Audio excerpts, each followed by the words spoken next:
जय जय श्री राम। आप सभी का जीवन मंगलमय हो।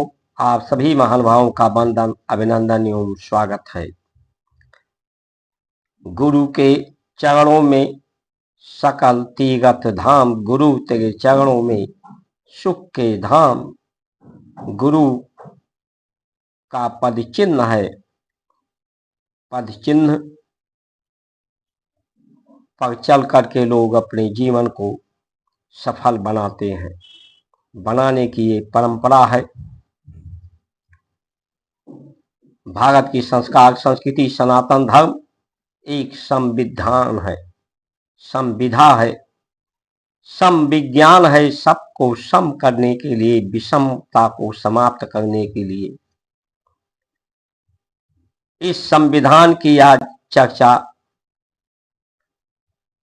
संसद में होनी चाहिए। सांसदों मंत्रियों के हाथ में ये ग्रंथ होना चाहिए। ये ऐसा संविधान है जिसने वाल्मीकि जैसे डाकू को पूजनीय, वंदनीय, अनुकरणीय बना दिया। हजारों साल बीत जाने के बाद भी आज वो दिलों में, लोगों के चित्त में राज करते हैं। ऐसे अनेक उदाहरण हैं। अंगुलमान जैसे डाकू को महात्मा बना दिया इस संविधान ने, अमर कर दिया। कबीर, तुलसी, नानक, अनेक महापुरुष को महान बना दिया। नर से नारायण इस गुरु के विद्या ने, गुरु के सीख ने बना दिया, इस संविधान ने बना दिया।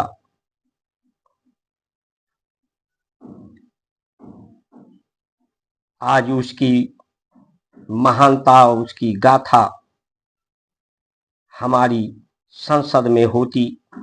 हमारे सांसद, मंत्री, प्रधानमंत्री,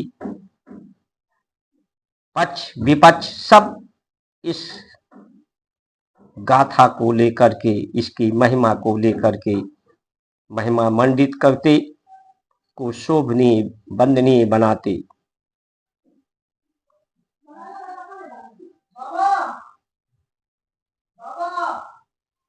नारी को देवी बनने का जो सुअवसर परंपराएं हमारी रही हैं, लेकिन आज की इस संविधान की लोग दुहाई देते हैं। जिस संविधान ने, अंबेडकर के संविधान की बात करते हैं लोग, जिस संविधान की समय आकलन करता है, जिस संविधान ने बांटने का काम, जात पात, धर्म, मजहब, पंथ के नाम पर बांटने का काम, भेदभाव का काम, भारत को खंड खंड करने का काम किया है, परिवार को तोड़ने का काम, संस्कार संस्कृति सनातन धर्म का विरोध इसी संविधान के कारण हो रहा है। जो हमारी परंपराओं का संविधान है, संविज्ञान है, उसने राजा सिद्धार्थ को अनुभव कराया कि संसार के अर्थ के अभाव में लोग दुखी नहीं हैं, अज्ञानता के कारण लोग दुखी हैं। उस ज्ञान की खोज में राज को छोड़ करके जो महात्मा बुद्ध बन गए, बुद्धम शरणम गच्छामि, इस संविधान ने बना दिया। राम को जिसने राजपाट छोड़ करके दोनों हाथ उठा करके प्रण किया, निश्चरहीन करूं मैं इस धरती को, धरती के भार को कम करूं, उन्हें नारायण बना दिया इस संस्कार संस्कृति ने। कृष्ण को इस संस्कार संस्कृति गुरु विद्या ने नारायण में प्रतिष्ठित कर दिया, पूजनीय वंदनीय कर दिया। ये संस्कार संस्कृति नारायण को और देवी को अनुभव करने कराने वाली, ये नर को नारायण से जोड़ती है, नारी को देवी से जोड़ती है, प्रकृति धरती अंबर सबको एक साथ जोड़ती है, शांति से जोड़ती है, जीवन की यात्रा को पूर्ण कराती है। स्वर चलते हैं, सांसें चलती हैं, प्राण चलते हैं, इंद्रियां चलती हैं, मन चलता है, शरीर चलता है। तो ये चलता क्यों है? चलता इसीलिए है कि इस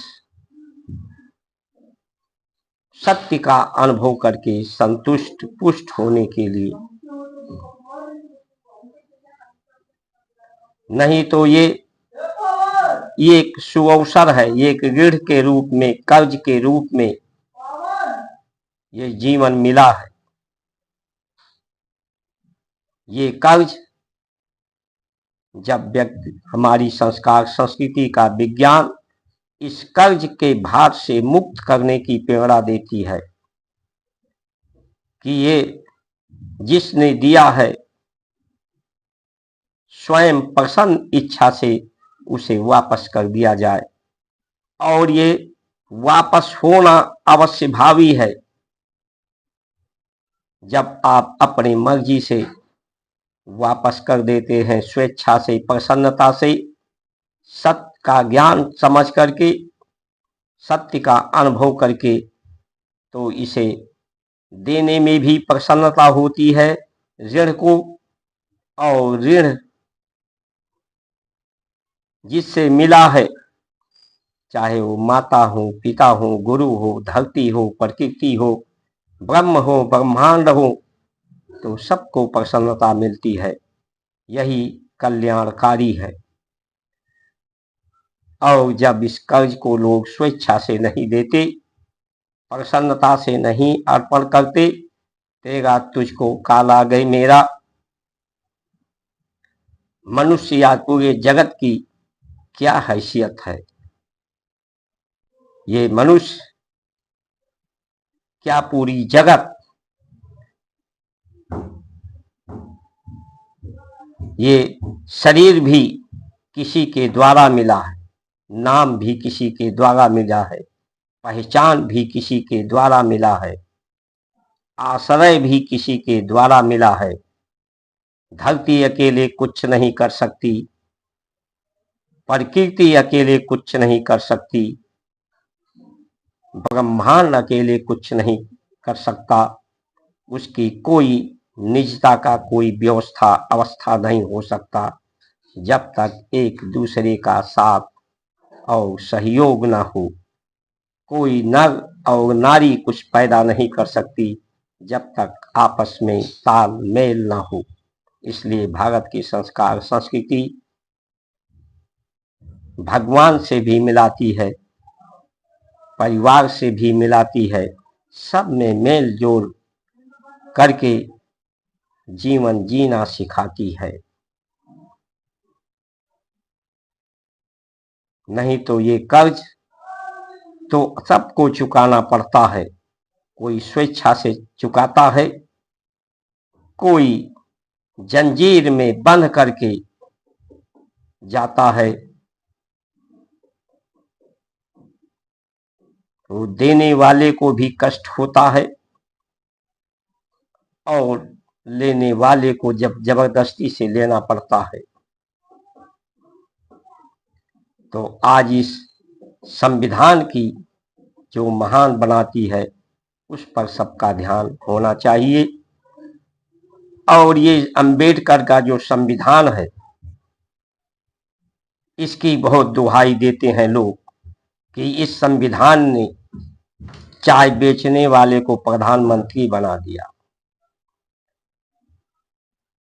और लोगों को, बहुत से लोग इसको चर्चा करते हैं कि हमें ये बना दिया इस संविधान ने, लेकिन ये जो बना दिया है कुछ समय के लिए बना दिया है। ये पद सदैव के लिए नहीं रहेंगे।